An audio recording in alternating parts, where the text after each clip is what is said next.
enough to remember that song, then this segment is for you. We're talking about dating this morning, and we have matchmaker Marla Martenson with us this morning. And you're a professional matchmaker, and you also wrote a book about your experience in doing it in LA. Exactly, Diary of a Beverly Hills Matchmaker. It's my memoir about my experience on the job and off, because people are always asking me, what's it like being a matchmaker? What's it like being, behind the scenes? So I wrote a tell-all book about it. Especially in LA. I mean, the intensity of that, of that area. How do you get people together? Everyone is so fast-paced. Everybody's so fast-paced. People are in their cars. They work hard all day at work, especially the men with big careers, lawyers, doctors, CEOs of companies. After work, they drive maybe to the gym, go home, have a frozen dinner, and get up and do it again. So where are they going to meet the love of their life? They don't want to go to a bar or sit on the internet for hours. Yeah, they just want to get right to it. Well, today we're talking about dating over 40 and the challenges of that.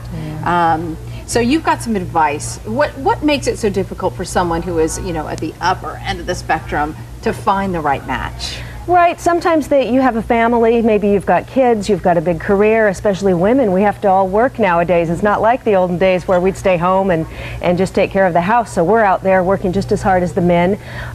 One of the tips I like to give women is on a date, show your feminine side. Don't take that power and aggressiveness from the boardroom where you have to be a strong woman on the date. So just let that go and let the man take the lead and take that edge off. A good piece of advice. You also say don't be too set in your ways when it comes to dating when you're 40. I mean, we just do, we know what we want, we know where we've been and we don't want to be, but you say be a little flexible. Be a little flexible and try something new. A lot of times we get into a routine. So if somebody wants to take you maybe to wine country or skydiving or, trying something new and fun, be open to it, or a sporting event or something maybe that you wouldn't do on your own. You might find you like it. You might find you like it, and if you don't, pretend you do it.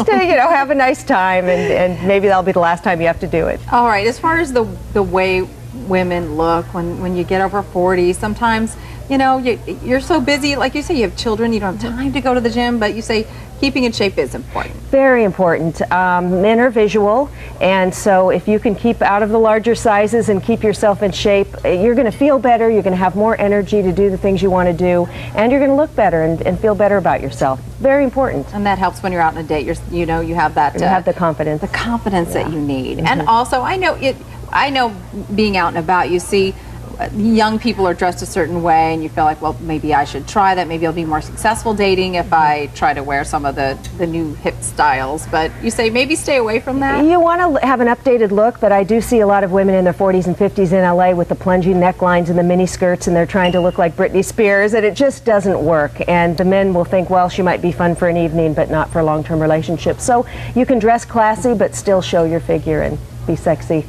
But a little more conservative. Okay, if there's one thing to take away dating a little bit later in life, what would you say to people? Really one key word of advice. It's never too late. You can always find the love of your life. I know people in their 60s and 70s who have found love again after the death of a spouse or a divorce, or maybe have never been married. So do not give up hope. There's somebody for everybody. All right, and we'll have more information on dating after 40 on our website, KUSI.com. Marla, thank you so much for coming in. Much. Now, wait, before we let you go, you're married now, so you were am single married when you wrote the book, but with this book, I was married, but I was out there in the singles game for a long time, and happily married now. So very nice, very nice. So you did find the love of your life. Okay. Once you find a date, you might want to get a new outfit, so check it out. We've got a dress made from some pretty off-the-wall material.